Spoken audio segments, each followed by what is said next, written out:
Okay, guys, so here I am, Sapphira from Ibiza Burlesque Festival. Hola, and we have the wonderful Dawn Hindle with us, in Ibiza herself, having a chat today. How are you, Dawn? I'm great, thank you. I'm just sat in the Ibiza sunshine as we speak. Oh, I love that so much. I wanted to ask, what motivated you to move to Ibiza, and if you think it's just completely home now, you would probably never put your roots down there permanently, do you think? I moved to Ibiza in 1994, which is 26 years ago now.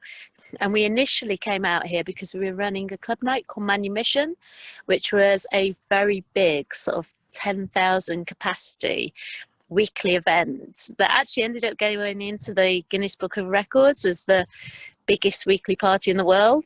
So it was quite a sort of hedonistic, crazy time. And we came here to do that. We did that for 15 years. And then we sort of grew up and got a proper job and started doing hotels. And we have the Ibiza Rocks Hotel, which does big events with people like Craig David, Stormzy, people like that. And I also have sort of my passion project, which is Pikes Hotel, which is the true sort of rock and roll hotel of Ibiza. And it's, I never came to Ibiza thinking it would be the place that I would spend probably what will become the vast majority of my life. But it's definitely somewhere that I came to and fell in love with. Mm. And although I pop over to London or travel a little, it definitely has become my home.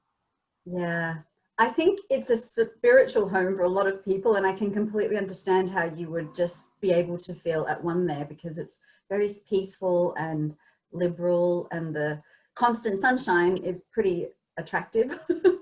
Yeah, it's beautiful. I mean, we're now nearly in October, and as you can see, the weather's glorious.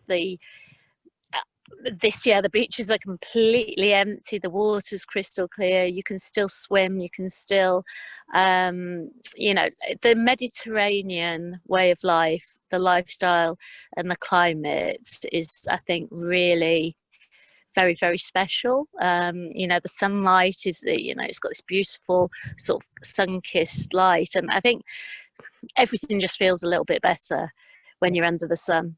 Definitely. Being an Australian, I know, and as much as my beautiful beach backdrop is making me smile, it's not the same as having the sun on your skin. Yeah. No, completely. And I think also, Ibiza attracts a lot of like-minded, very free-thinking people. So, Mm. so it's definitely a little bit more than just the climate. I think it's the sum of the people that it attracts.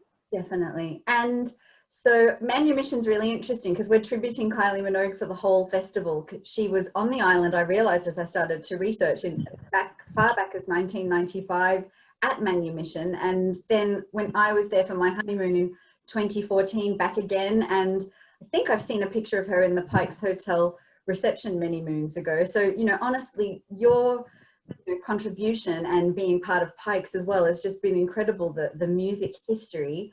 I was interested how you've been finding lockdown and staying motivated and, trying to think positive during this time.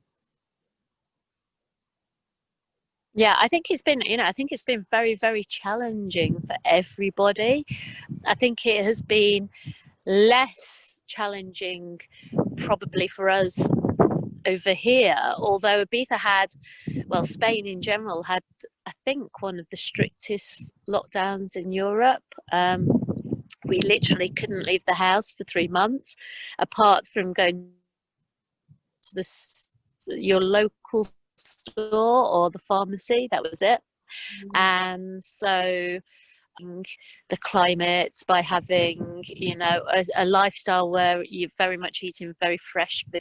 I have 3 dogs. I walk my dogs every day. I swam in the pool. So actually it was like an enforced holiday in many ways. So I don't think we suffered like a lot of people suffered, that maybe were in a city, or living in a flat in um in quite miserable surroundings. So I think we benefited from really seeing the true beauty of the island. And now that, you know, things are a little bit more open, the island's definitely benefited from less tourism and less pollution, and you know, you're seeing a lot more fish in the sea, you're seeing, you know, clear waters. So, you know, there are some advantages, and I think this summer in many ways I've sort of really fallen back in love with the island. Oh, I love hearing that. Yeah, I think the same. Yeah.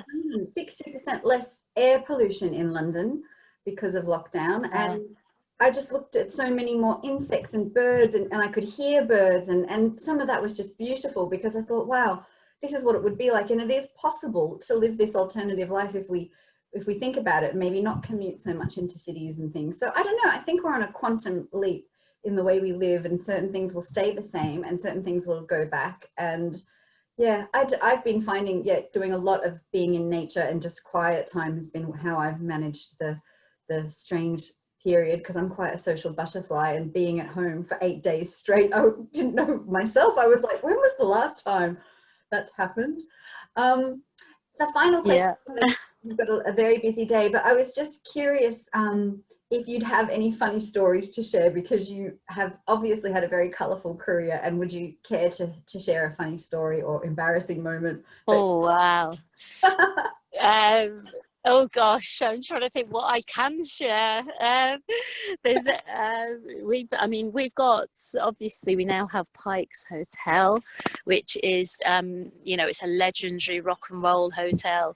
We've had virtually all the stars when they come to Ibiza at the hotel. We've had days, you know, where we've had people, we did Primal Scream, we had Kate Moss came down and hang out for the night. We've had Seal recording part of his album in one of the suites in the hotel. We've had gosh, I'm trying to think of things I can say without getting in trouble. It's difficult. A lot of X-rated stories that I really can't talk about. But we've had some incredible memories and times. We've had the liberties. We've had Pete Doherty come and actually do one of his blood drawings on the wall of the Ibiza Rocks hotel, and then the cleaners were actually so annoyed they painted over it the next day. We had one of the little cleaners, Maria, in the hotel, who's sort of in her 70s, found chocolate in one of the fridges and decided she'd have a little bit, and it was a magic mushroom chocolate, and we ended up having to send her home. You know, there's a lot of really great people that have come through the doors, and I think there's a lot of stories to tell. I'm sure. And how's the cocktail book going? Because I thought, what a great idea, so synonymous with Pikes Hotel. Yeah, it's going really well. It's really doing well. We've also got a collection with Rocket St George, so we've got the cocktail bit for sale there, and we've got a drinks cabinet and lots of drinking vessels. And really, it's just a celebration of 24 hours in a stay at Pikes, you know, from your sort of morning Bloody Mary through to your espresso martini and everything in between. And I just think it's quite a sort of decadent, you know, cocktail in hand. It's a very sort of decadent way to spend your day. And you know, we just wanted to celebrate that. And of course, we've got the Club Tropicana pool where films the Club Tropicana video, so you know, everyone's quite partial to a pina colada around the pool, so it just seems a very natural extension for us.